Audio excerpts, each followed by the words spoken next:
Assalamualaikum warahmatullahi wabarakatuh. Haturan mitra dangu tepang dangu deui sareng Mang Barna. Urang neraskeun hanca garapan dongeng anu katunda. Carios kalayan judul Nyi Ronggeng.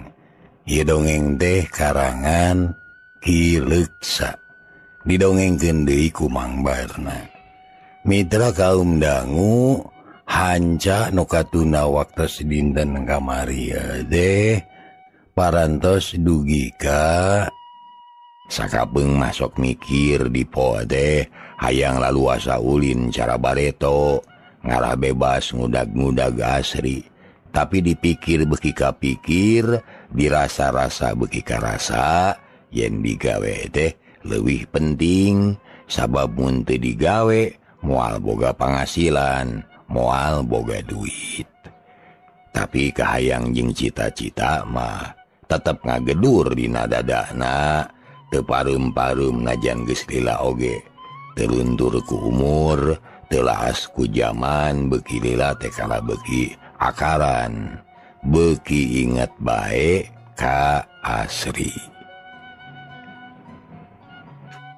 Upami telepat hanca teh dugi kadinya nya mitra kumaha terasna mangga urang sami-sami lajengkeun deui wae carios Nyi Ronggeng karangan Ki Leuksa dongeng garapan Mang Barna unggal saban wayah ieu sok mitra kabarayun sadayana.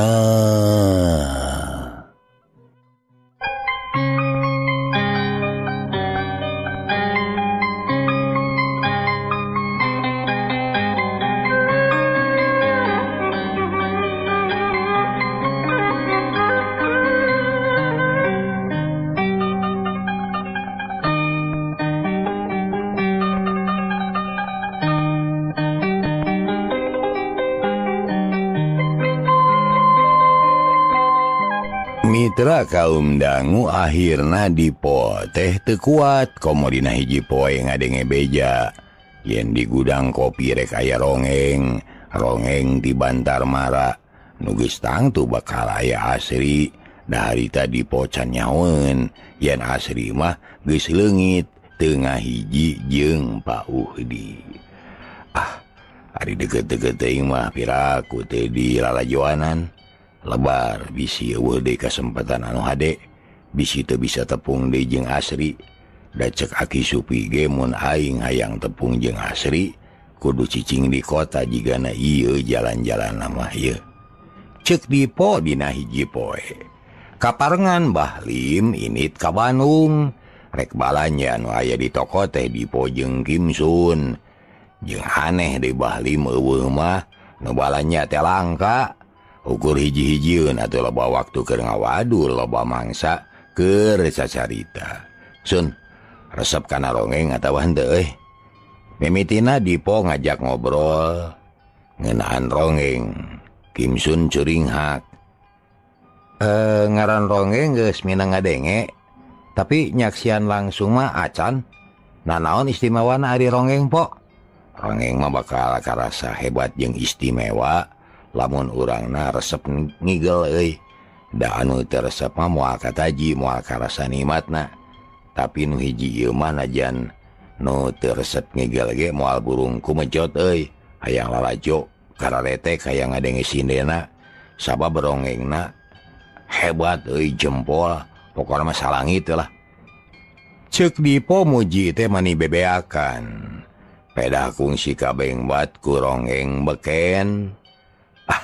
Nah bener po naona nu hebat teh ronggeng nageulis euy wah can manggih tandingna nepi ka poe ieu teh jeung deui ngora keneh parawan keneh keur meujeuhna rumaja putri lamun ponteng mah keur meuceuna cetrokeun. Hehehe. Saha ngaranna, Po? Asri. Asri. Hade ngarananya. Tang tu jelemana ge hebat beurnya. Wah, tanpa komentar pokoknya lamun hayang nyaksian kudu datang sorangan ke tempat rongeng. Sun, kebeneran kayak aya di gudang kopi euy, aya rongeng. Dipo mani marah mai hatena bunga. Kim Sun geus kataji ku rongeng sugan we daek diajak lalajo atau ngajak lalajo ngarah manehna bisa milu. Wah, nu bener, Po. Nya andek aya. Ina make bohong buktikeun engke ngan lamun nek lalajo kuring ajak ieu da kuring ge resep kana rongeng teh malah mun hayang ngajaran ngigel yuk milu ngarigig jeung kuring. Wah, pohok kana hutang geus ngagitek jeung Neng Asri mah euy. Kim Sun ukur nyerengeh pikiranana kumalayang nyawang naon-naon anu diucapkeun ku Dipo. Mani geus kacipta geulisna rongeng gitekna atuh kaletna imutna jeung sagala rupana. Lila-lila Kim Sun jadi penasaran hayang nyaho buktina ku sorangan. Mun papa geus datang urang lalajo kalitunya ngan ulah lila euy bisi papa nyarekan. Ayolah beres pokona mah tapi kudu mawa duit we Sun. Hah? Keur naon duit? Na kudu mayar ka bioskop? Nya kudu atuh. Tapi lain keur meuli karsis, ieu mah keur mayar rongeng. Mun tas ngigel teh urang kudu mere duit, mangkana mikeun duitna ge antik euy, Sun. Dipapageun ku pisin, jaba kudu merekan kana teu barat nyaritakeun lah Sun lah. Dipo peurembeunta nambahan kapanasaran pikeun Kim Sun. Atuh jung Kim Sun teh nangtung ngadeuketan ka Dipo. Kana naon, Po euy? Pijaan tuh euy. Ka dieu ceulina. Ceuli mana nu alus keneh? Luarna ge alus keneh. Kim Sun ngasongkeun ceuli kenca. Hayang geura nyaho kana maksud Dipo. Terus teh harewosan. Cakakak duanana seuri. Kim Sun sugumaeuna keur ngadenge beja kitu teh beuki kataji ku omongan Dipo. Lah lamun kitu carana mah euy, urang ngajaran migel yuk. Ayolah pokona mah asal loba duit we lah. Da rongeng mah bebas. Nya bener-bener engke urang lalajo lah. Dipo bungah tujuanana hasil. Manehna geus bisa ngolo ka Kim Sun. Sangkan resep lalajo ngarah manehna bisa nurut. Ari Kim Sun keur mah rada toroheor jeung beleweng. Daina ge karek cager eta teh meunang haben wae mamatahan. Lantaran tadi nama resep ngadu, resep nginum, jeung sok ulin wae di tempat palacuran. Papahna hampir soak, lantaran duit teh beak teu puguh, diawur-awur di tempat-tempat maksiat. Beak bari jeung teu puguh gunukna. Nyaku babah lim teh terus-terusan diwarah kana usaha. Sangkan engkena jadi jalma nu bisa mandiri. Ulah ngandalkeun pamere kolot bae. Nyakung si cager daek cicing di imah kana ulin kurang, kana duit teu aus teuing. Tapi ayeuna aya deui suluh, aya deui anu nyeuneuan. Atuh bakat kana rucah teh temong deui. Ngan ayeuna mah katarik ku omongan Dipo hayang wawuh jeung rongeng. Kocapkeun sorena Bahlim geus balik ti Bandung, bawa barang sa mobil, terus abus ka gudang ngabijilkeun anak nungtut lamun butuh. Dari barang sejen mah sok aya nu ngirim, nungtut daratang sorangan. Kira-kira jam 8 toko ditutup. Kim Sun terang-terangan ka papahna yen penting eta hayang ulin cenah. Moal kawas bareto cenah da ayeuna mah paling ge lalajo rongeng. Hayang tik. Tapi olo ya. papa moal dipele duit. Teu butuh ku duit mah pah. Da lalajeunna ge teu kudu mayar. Hah? Jeung sakaha? Jeung si Dipo pah. Mun aya naon-naon mah tanya we manehna keur saksi. Bisi papa teu percaya ka saya. Ceuk Kim Sun.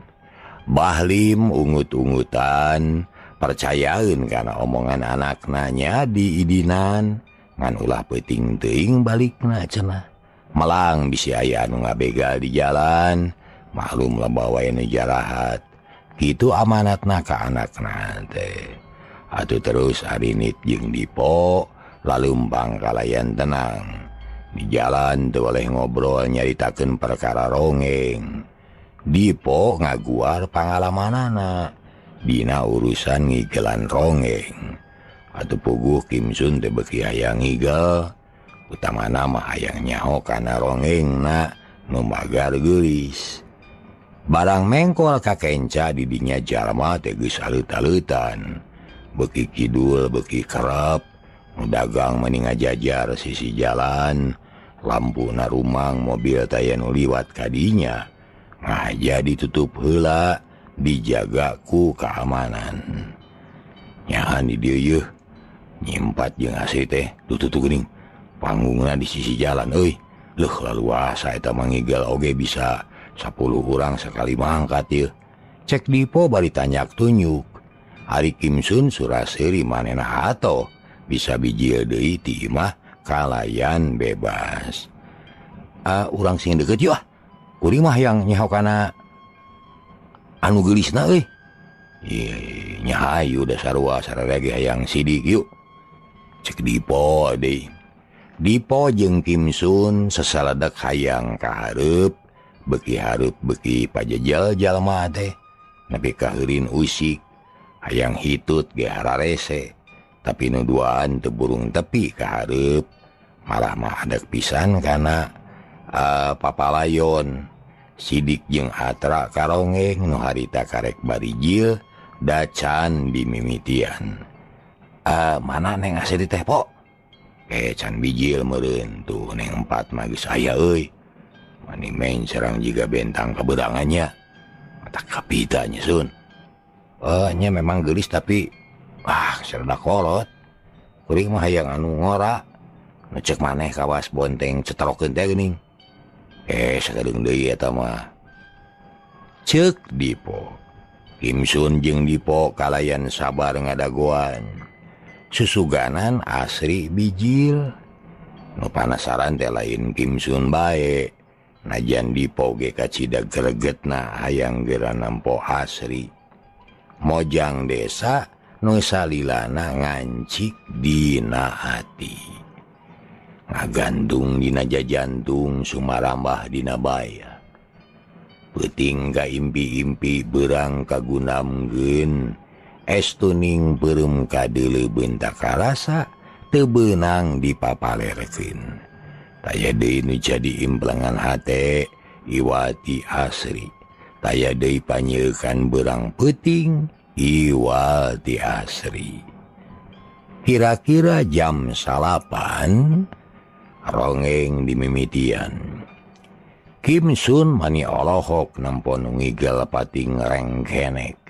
Padeukeut-deukeut jeung rongeng kawas anu parebut silih elehkeun. Panon Kim Sun mani teu sirikna molotot, hayang sidik anu ngagitek, hayang seubeuh neuteub anu neueur. Di dagoan tepi ka jam 11, asri teu aya bijil, matak nyeri beheung sosongeteun, balas ngalieukan ka gigir. Susuganan asri ngurunyung di jero imah. Tapi lebeng taya beja-bejana acan. Heueuh asri teh Sun euy. Jigana gering asri mah da biasana tara tinggaleun euy. Dipo hanyelu.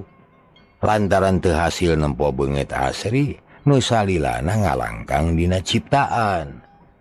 Nah kamana atuh asri teh euy? Lain itu nu penek tuh. Kim Sun nunjuk ka Nya Acah. Rongeng nu kadua. Lain atuh eta mah. Pantas jadi emban yang asri. Nya penek. Nya awakna rada lebar deh.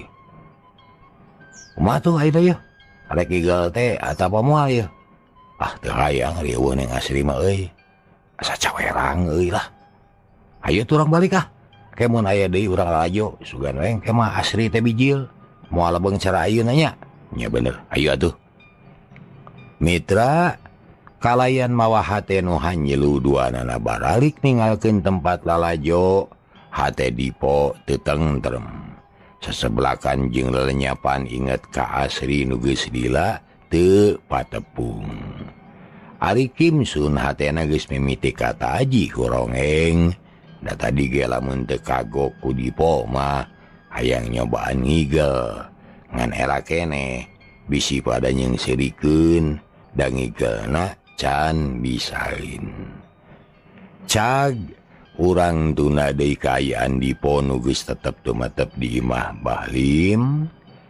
Ayeuna urang malikan deui ka tukang nyaritakeun asri anu geus kajiret ku Ibu Aryuni cicing di hiji imah anu pinuh ku hawa setan, pagugulung jeung gunung nafsu tempat jalma-jalma nu bejad iman. Euleut sabulan ti saprak kedal janji asri geus robah deui awakna, ngarareusi deui lintuh deui, malah mah asa leuwih herang batan anu geus.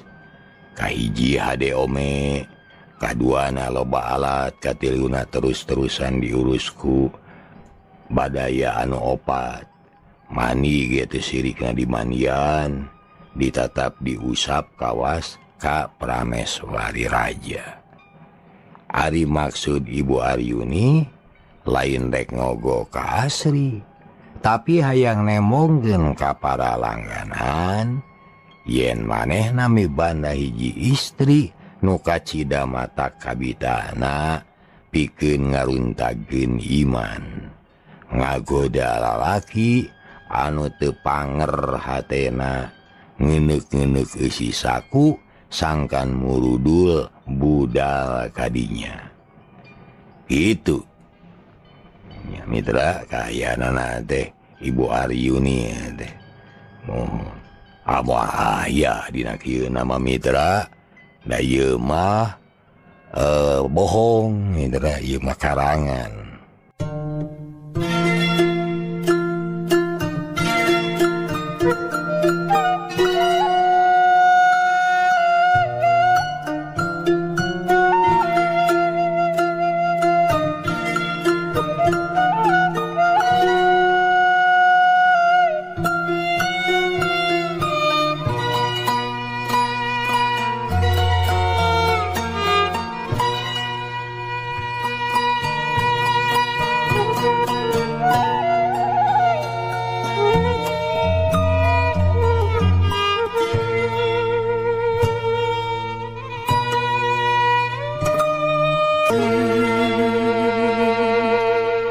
Atuh ayeuna mah mitra asri teh jauh pisan bedana jeung bareto. Asri nu ayeuna lain asri nu bareto. Mun tepung jeung nu wawuh teh mah geus tangtu bakal kalinglap ka bedi langit atuh. Moal ujug-ujug wawuh. Sabab serab ku dangdanan, silo ku panganggo katuruban ku alat-alat kacantikan nu sing sarwa mahal. Badaya ka dieu, cek asri dina hiji poe, manehna keur nganggur taya gawe, da loba tugas teh lamun peuting, mun keur loba tamu. Seleune dua badaya teh datang, brek deku hareupeun asri. Aya pikir saeun naon, Nen? Cek badaya sopan aker ayeuna mah. Ka mana ibu? Aya nu mapageun ku hiji tamu ti Cirebon. Duka ka mana, Nen? Bejakeun ka ibu mun engke datang. Kuring ayeuna rek balik heula ka Sumedang kitu nya. Rek nepungan nu jadi indung. Soal tamu pasarahkeun kanu aya di dieu we lah. Da lain hiji pagawe teh nya. Ceuk asri semu angkuh ngahaja gitu hayang puas hate ngabudalkeun parasaan. Dari sifat anusanya nama asri teh lungguh timpuh andalemi. Taya sifat agula tawa adigung. Tara huak haok kasasama pon kitu deui kasahanapeun. Harita ge hate leutik mah teu panuju karena sikap pribadina anu semu angkuh teh. Tapi keayaan nu ngajak kitu teu bisa dicegah. Hapunten nen upami ibu nuju teu aya, ulah kumawantun angkat pilih anjeunna bendu. Cek Badaya nyoba-nyoba ngahalangan ka Asri. Ulah sieun, kuring geus nyieun perjanjian ti samemehna. Yen kuring daek nurut ka ibu asal kuring dibere bebas, pikeun nepungan nu jadi kolot. Sakahayang kuring, nu penting asal tugas kacumponan. Cek Asri tanes. Manehna teu aya kasieun ayeuna mah. Atuh Badaya teh taya anu wani ngahalangan da memang maranehna ge nyahoeun. Yen Asri jeung Ibu Aryuni geus aya perjanjian kitu. Nu akhirna Badaya nu opat ge satuju kana niat Asri. Sarerea nurut kana parentah Asri. Geus, teu kudu loba aturan. Jalankeun tugas maraneh kabeh. Kuring rek indit ayeuna keneh. Jung Asri nangtung, terus asup ka kamarna. Badaya pating laleos ka tukang. Teu malire deui ka Asri. Sararea terus mulang teu hariwang. Sabab Asri bageus aya anu nalingakeun hiji pagawe anu meunang kapercayaan pinuh ti Ibu Aryuni pikeun ngawal Asri. Asri disalin baju milihan anu sederhana. Teu make pakean nu mewah da hayang bebas jeung hayang laluasa. Malah mah titik tilu dina tarangna dihalangan sabisa-bisa dipupus. Tapi teu burung ngalemeng keneh saeutik ngan teu nemres kawas tadi. Ma iraha abdi rek bebas. Irah rek kumpul deui jeung emak. Geuning abdi teh cara lauk nu asup kana bubu. Bisa asup teu bisa kaluar. Ceuk hate Asri bari milang duit bus kana tas leutik jepret laci lomari dikunci terus kaluar teu rarat-reret. Teu perlu amitan kanu area di dinya. Da geus cukup amitan ka para Badaya teh. Asri kaluar ti imah mani asa kokoleangan katebak angin asa rek ditolonyong leumpang teh asa teu napak ari sabab pipikiran Asri keur balueng. Manehna unggal peuting mikir hayang bijil kalayan bebas. Ulah aya anu ngukuntit tapi susah lantaran nu ngawal ka manehna teu kaciri teuing di mana ayana teuing kumaha carana. Nganu jelas mah sarengkak sapari polah Asri aya nu nitenan. Serog ka sisi jalan Asri ngajanteng megat oplet nu ka Sumedang. Kaparengan teu kudu lila ngadagoan. Lar aya oplet ngaliwat terus dipegat.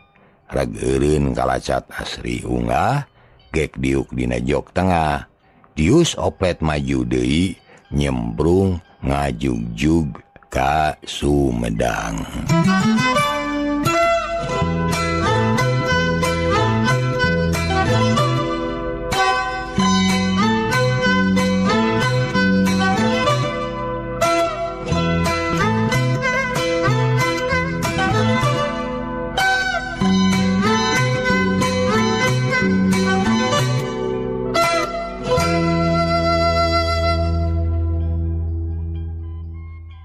Teka catur lilana di jalan.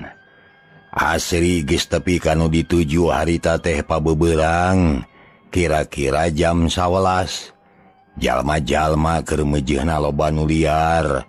Nu ka kota, ka pasar, ka kantor jeung ka sawah.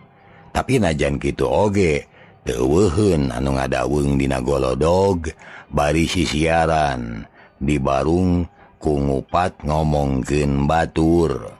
Asri lempang meningaleng hoy kesa ngucur dina beungeut pipina semu beureum kapanasan serog gahareupeun imah Pak Uhdi memeh asup alak kilik heula da puguh mani simpe jiga teu aya jalmaan. Assalamualaikum. Asri uluk salam tapi jempe taya nu nemalan. Sakali deui uluk salam tetep taya anu nemalan. Atuh Asri teh heraneun. Nah kamarana nu boga imah makana geus sayang geragok tepung mani geus asa dina biwir panon. Heran. Nah kamarana bapa jeung emak ka kota kitu. Asri tumanya jeroning hatena. Terus lelempangan dina teras red kalaneuh kapala bah imah nyi 4. Ras ingat Pak Uhdi sok ngariung di imah eta. Utama namun aya sawalakeun jeung anggota rombongan. Asri geus ngalengkah rek mulu ka imah nyi 4. Tapi torojol aya nu datang horeng satar rek nyokot rebab omeaneun. Puguh we mending ngajenghok lantaran sidik pisan. Aya Asri datang. Neng Asri. Ieu teh Neng. Satar hampir teu percaya lantaran manehna geus ngadenge beja ti Pak Uhdi yen polisi teu hasil manggihan Asri. Nu akhirna Asri dilapurkeun tapi ayeuna jol pisan kadinya. Ari Asri pok ngajawab kalayan tenang. Laras Kang Abdi pun Asri. Kamana bapa jeung emaknya? Di lanuh Neng di bumi Cempat menuju Kempal. Duh tada teuing bingaheunana Pak Uhdi ieu sareng rerencangan. Hayu urang ka ditu Neng. Ulah di dieu da nuju Kempal. Yuk. Cek satar lat pohokana niatna nu tadi lantaran kabengbat ku datangna Asri. Nya hayu atuh Kang da nya kuring teh.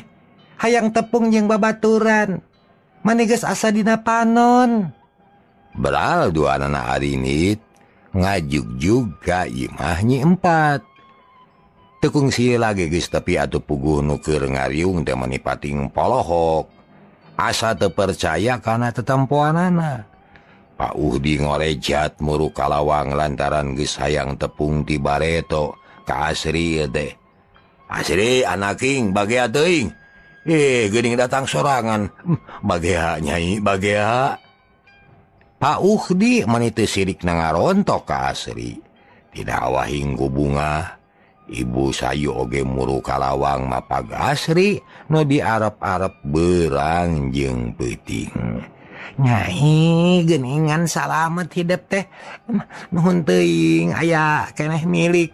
Bisa tepung jeung ibu bagea geulis bagea.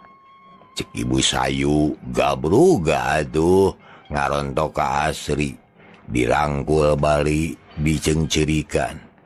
Nu araya didinya pating aling seureuk kagagas milu sedih kanu keur silih tamplokeun ka sono. Geus ibuna karunya kanu capeun hayu anggur mah bawa ka jero ieu urang tanggap lalakona. Da meureun pangna tepi ka kieu teh aya sababna. Aya sabab jeung akibat. Kudu kitu urang mah kudu apa. Sok sana ka jero. Cek Pak Uhdi geus teu sabar. Hayang geura nyaho kana riwayatna. Yap Nyai atuh ka jero. Mangga Bu. Tembal Asri bari cari nakdak. Manehna mah leuwih sedih. Lantaran balik ka imah ge moal bisa bebas cara biasa. Tangtu bakal nimbulkeun masalah keur Pak Uhdi. Jeung dekayan Asri geus beda pisan jeung waktu init. Manehna teh ayeuna mah geus leungit kahormatan. Sasat jadi runtah. Sesa panghina ti lalaki anu bejad iman. Tapi Asri geus nekad. Kapaksa rek ngabohong moal waka ngabejakeun hal eta. Sabab lebobatur nu ngariung bisi matak mawa wirang ka kulawarga Pak Uhdi pikeun manehna onaman ukur soranganeun teu matak jadi pikiran. tapi Pak Uhdi mah kudu dihargaan sabab teu milu dosa teu kudu kabawa wirang. Memeh ditanggap lalakona, Asri mapai ngajak kasalaman kanu aya bari telat ngumbar Cipanon. Da dikuat-kuat oge teu daek saat atau tetep marbai bijil kagagas tepung jeung babaturan teh. Pek gara diuk nyai sing merenah kadinya. Pak Uhdi nitah diuk sanggeus Asri mapai ka sararea jep jempling. Masing-masing geus aya ngadenge kana lalakon nu karanapan ku Asri. Wilujeng tepang kasadayana. Abdi nyuhunkeun dihapunten tina samudayaning kalalepatan. Margi ku abdi parantos kajudi tangtos sadayana oge ngiring repot. Ku ayana abdi teu wangsul-wangsul teh. Cek Asri ngamimitian nyarita bari Cipanon mah can saat. Bapak ngawakilan sararea gelis. Memang bener nu diucapkeun ku hidup teh sararea oge kungsi riweuh. Tapi kabungbeng neangan hidup teh malah mah tapi kalapor kana wajib sagala. Tapi keun bae teu kudu dipikiran da sararea ikhlas ngahampura. Tah ayeuna geura caritakeun lalakon nu karanapan ku hidup teh nah kumaha pangna bisa leungit teh. Cilaka atawa anu aya anu hianat kana neng naung hidup. Cager wahara mitra kabujeng neng naung dugi ka dieu lah. Mang Bana ngaturkeun nuhun kana paratosanana oge hapunten dina samudayaning kalepatan. Billahi taufiq wal hidayah. Wassalamualaikum warahmatullahi wabarakatuh. Cah.